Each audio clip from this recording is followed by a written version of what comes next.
کتاب عظمت کے ہر صفحے پر خدا نے ان کا ہے نام لکھا، خدا نے ان کا ہے نام لکھا۔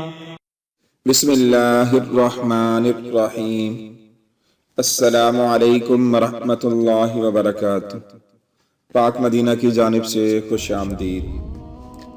نہایت ہی شاندار قرآنی واقعہ، یہ بہت ہی اہم اور نہایت ہی شاندار قرآنی واقعہ ہے، اور اسی واقعے کی وجہ سے قرآن مجید کی اس سورت کا نام سورہ بقرہ، گائے والی سورت رکھا گیا ہے۔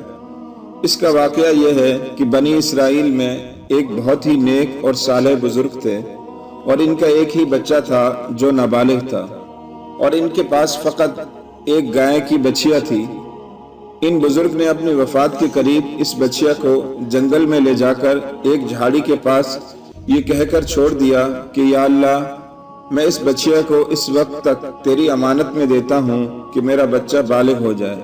اس کے بعد ان بزرگ کی وفات ہو گئی، اور بچیا چند دنوں میں بڑی ہو کر درمیانی عمر کی ہو گئی، اور بچہ جوان ہو کر اپنی ماں کا بہت ہی فرما بردار اور انتہائی نیکوکار ہوا۔ اس نے اپنی رات کو 3 حصوں میں تقسیم کر رکھا تھا۔ ایک حصے میں سوتا تھا، اور ایک حصے میں عبادت کرتا تھا، اور ایک حصے میں اپنی ماں کی خدمت کرتا تھا، اور روزانہ صبح کو جنگل سے لکڑیاں کاٹ کر لاتا اور ان کو فروخت کر کے 1/3 رقم صدقہ کر دیتا، اور 1/3 اپنی ذات پر خرچ کرتا، اور 1/3 رقم اپنی والدہ کو دے دیتا۔ ایک دن لڑکے کی ماں نے کہا کہ میرے پیارے بیٹے، تمہارے باپ نے میراث میں ایک بچیا چھوڑی تھی، جس کو انہوں نے فلاں جھاڑی کے پاس جنگل میں اللہ رب العزت کی امانت میں سونپ دیا تھا۔ اب تم اس جھاڑی کے پاس جا کر یوں دعا مانگو کہ اے حضرت ابراہیم، حضرت اسماعیل، حضرت اسحاق علیہ السلام کے خدا، تو میرے باپ کی سونپی ہوئی امانت مجھے واپس دے دے۔ اور اس بچیا کی نشانی یہ ہے کہ وہ پیلے رنگ کی ہے، اور اس کی کھال اس طرح چمک رہی ہوگی کہ گویا سورج کی کرنیں اس میں سے نکل رہی ہیں۔ یہ سن کر لڑکا جنگل میں اس جھاڑی کے پاس گیا اور دعا مانگی، تو فوراً ہی وہ گائے دوڑتی ہوئی آ کر اس کے پاس کھڑی ہو گئی، اور یہ اس کو پکڑ کر گھر لایا۔ تو اس کی ماں نے کہا، بیٹا، تم اس گائے کو لے جا کر بازار میں 3 دینار میں فروخت کر ڈالو، لیکن کسی گاہک کو بغیر میرے مشورے کے مت دینا۔ ان دنوں بازار میں گائے کی قیمت 3 دینار ہی تھی۔ بازار میں ایک گاہک آیا جو در حقیقت فرشتہ تھا۔ اس نے کہا کہ میں گائے کی قیمت 3 دینار سے زیادہ دوں گا، مگر تم ماں سے مشورہ کیے بغیر گائے میرے ہاتھ فروخت کر ڈالو۔ لڑکے نے کہا، تم کتنی بھی قیمت زیادہ دو، مگر میں اپنی ماں سے مشورہ کیے بغیر ہرگز اس گائے کو نہیں بیچوں گا۔ لڑکے نے ماں سے سارا ماجرا بیان کیا، تو ماں نے کہا، یہ گاہک شاید کوئی فرشتہ ہو، تو اے بیٹا، تم اس سے مشورہ کرو کہ ہم اس گائے کو ابھی فروخت کریں یا نہ کریں۔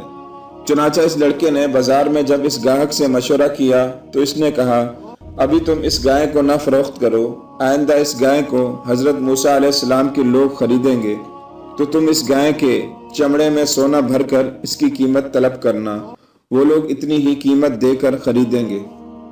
چنانچہ چند ہی دنوں کے بعد بنی اسرائیل کے ایک بہت مالدار آدمی کو، جس کا نام عامیل تھا، اس کے چچا کے دونوں لڑکوں نے اس کو قتل کر دیا، اور اس کی لاش کو ایک ویرانے میں ڈال دیا۔ صبح کو قاتل کی تلاش شروع ہوئی، مگر جب کوئی سراغ نہ ملا تو کچھ لوگ حضرت موسیٰ علیہ السلام کی خدمت میں حاضر ہوئے اور قاتل کا پتہ پوچھا۔ تو آپ نے فرمایا کہ تم لوگ ایک گائے ذبح کرو، اور اس کی زبان یا دم کی ہڈی سے لاش کو مارو، تو وہ زندہ ہو کر خود ہی اپنے قاتل کا نام پتہ دے گا۔ یہ سن کر بنی اسرائیل نے گائے کے رنگ، اس کی عمر وغیرہ کے بارے میں بحث شروع کر دی، اور بالآخر جب وہ اچھی طرح سمجھ گئے کہ فلاں قسم کی گائے ہونی چاہیے، تو اس کی تلاش شروع کر دی، یہاں تک کہ جب یہ لوگ اس لڑکے کی گائے کے پاس پہنچے تو ہو بہو یہ ایسی ہی گائے تھی جس کی ان لوگوں کو ضرورت تھی۔ چنانچہ ان لوگوں نے گائے کو اس کے چمڑے میں بھر کر سونا اس کی قیمت دے کر خریدا، اور ذبح کر کے اس کی زبان یا دم کی ہڈی سے مقتول کی لاش کو مارا تو وہ زندہ ہو کر بول اٹھا کہ میرے قاتل میرے چچا کے دونوں لڑکے ہیں جنہوں نے میرے مال کے لالچ میں مجھ کو قتل کر دیا ہے۔ یہ بتا کر پھر وہ مر گیا۔ چنانچہ ان دونوں قاتلوں کو قصاص میں قتل کر دیا گیا، اور مرد صالح کا لڑکا جو اپنی ماں کا فرما بردار تھا کثیر دولت سے مالا مال ہو گیا۔ سبحان اللہ۔